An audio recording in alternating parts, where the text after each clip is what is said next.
World-class faculty, cutting-edge labs, and immersive learning. A vibrant campus life beyond the classroom. SGT University, nurturing future leaders.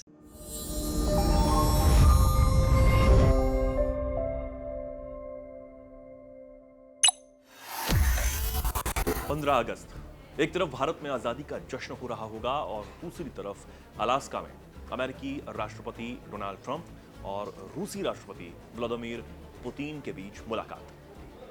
Trump की कोशिशों और फिर धमकियों के बाद आखिरकार ये मुलाकात तो होने जा रही है, लेकिन सवाल ये है कि क्या ये बातचीत युद्ध को खत्म करवा पाएगी या ये सिर्फ एक और कूटनीतिक औपचारिकता बनकर ही रह जाएगी, क्योंकि युद्ध को खत्म करने की बात तो कई बार हो चुकी है, लेकिन इस बार होने वाली इस मुलाकात में भारत का भी एक बड़ा और एक अहम रोल होने वाला है, क्योंकि ये बातचीत दुनिया में शांति लाने के लिए जितनी जरूरी है, जितनी महत्वपूर्ण है, उतनी ही भारत के लिए भी एक रणनीतिक मोड़ बन गई है।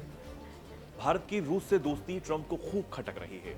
ट्रंप का भारत पर यह आरोप लगाकर धमकाना कि भारत रूस से व्यापार कर युद्ध को बढ़ावा दे रहा है, इसका जवाब पुतिन ट्रंप की मीटिंग फिक्स होने के बाद भारत ने फिर से दिया कि भारत कभी भी युद्ध के पक्ष में नहीं है। भारत का साफ कहना है कि कैसे भी हो, बस जंग रुकनी चाहिए।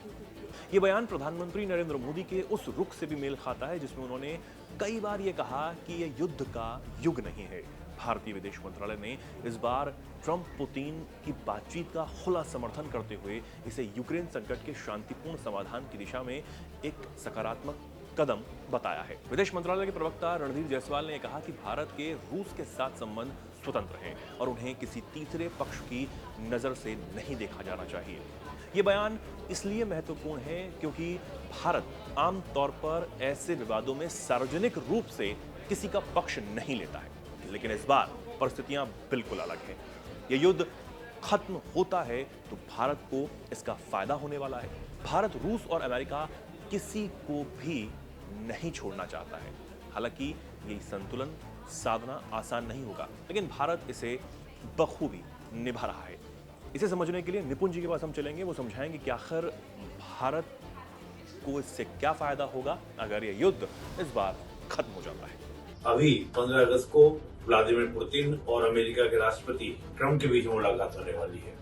बात यह है कि इसमें जिक्र ये आ रहा है कि भारत की बड़ी भूमिका है, लेकिन निश्चित रूप से भारत की बड़ी भूमिका है जब डोनाल्ड ट्रंप ने इस बारे में जानकारी अमेरिका को दी, यानी कि अपने देश के अंदर दी, तो उन्होंने ये कहा कि भारत की भूमिका है, लेकिन मैं उसका क्रेडिट उनको नहीं देना चाहूंगा। अगर आप उनका भाषण देखें तो वहां पे साफ नजर आता है कि भारत की भूमिका इसमें रही है। देखिए, ये जो पूरा कॉन्फ्लिक्ट चल रहा है रशिया यूक्रेन वॉर में, जितना जल्दी ये शांत होगा उसमें उतना ही ज्यादा क्या है भारत के लिए फायदेमंद है, भारत के लिए लाभकारी है। 10-15 साल भी अगर इनका दोनों पावर में यानी कि अमेरिका और रशिया के बीच में सामने नहीं आते हैं तो इससे भारत के लिए बड़ा बेनिफिट रहेगा। बेनिफिट इस संदर्भ में कि दोनों देशों से भारत जैसे F-400 रशिया से खरीद सकता है, तो इधर अमेरिका से आपका F-16 खरीद सकता है, ऑयल आदि खरीदने में दिक्कत नहीं होगी। तो मुझे लगता है कि भारत की भूमिका पहले से बड़ी है और भारत देखिए कभी भी मीडिएटर बनने की भूमिका में नहीं रहा है। भारत ने ये जरूर कहा होगा पुतिन साहब को, जहां तक मैं समझ पा रहा हूँ, क्योंकि इस प्रकार की हमने विजिट देखी जो हमारे NSA जी डोवाल जी वहां पर गए, तो ये बात पर कहीं ना कहीं सहमति बनाने का प्रयास किया होगा कि आप एक बार मिल लीजिए, बैठ के बात कर लीजिए, कुछ सोल्यूशन निकल सकता है तो निकाल लीजिए। मैं मान के चल रहा हूँ कि पुतिन साहब आधा यानी ईस्टर्न यूक्रेन के बाद ही मानेंगे, इससे कम मानने वाले नहीं है, और उधर अमेरिका भी चाहता है कि वो रुके। तो मुझे लगता है कि पॉसिबिलिटीज बनती है। 15 अगस्त पर निगाह हम सबकी रहेगी और निश्चित रूप से भारत एक बहुत बड़ी भूमिका में आपके सामने, दुनिया के सामने आ रहा है। ट्रंप पुतिन की बातचीत में भारत का रोल सीधे तौर पर भले ही न हो, लेकिन अप्रत्यक्ष रूप से इस मुलाकात को समर्थन देकर भारत वैश्विक कूटनीतिक में एक जिम्मेदार शक्ति के रूप में उभर रहा है। और अगर इस बातचीत से हल अब इस बार सच में ही निकल आता है तो ट्रंप भले ही इसका क्रेडिट ले लें, लेकिन असली फायदा तो भारत को ही होगा।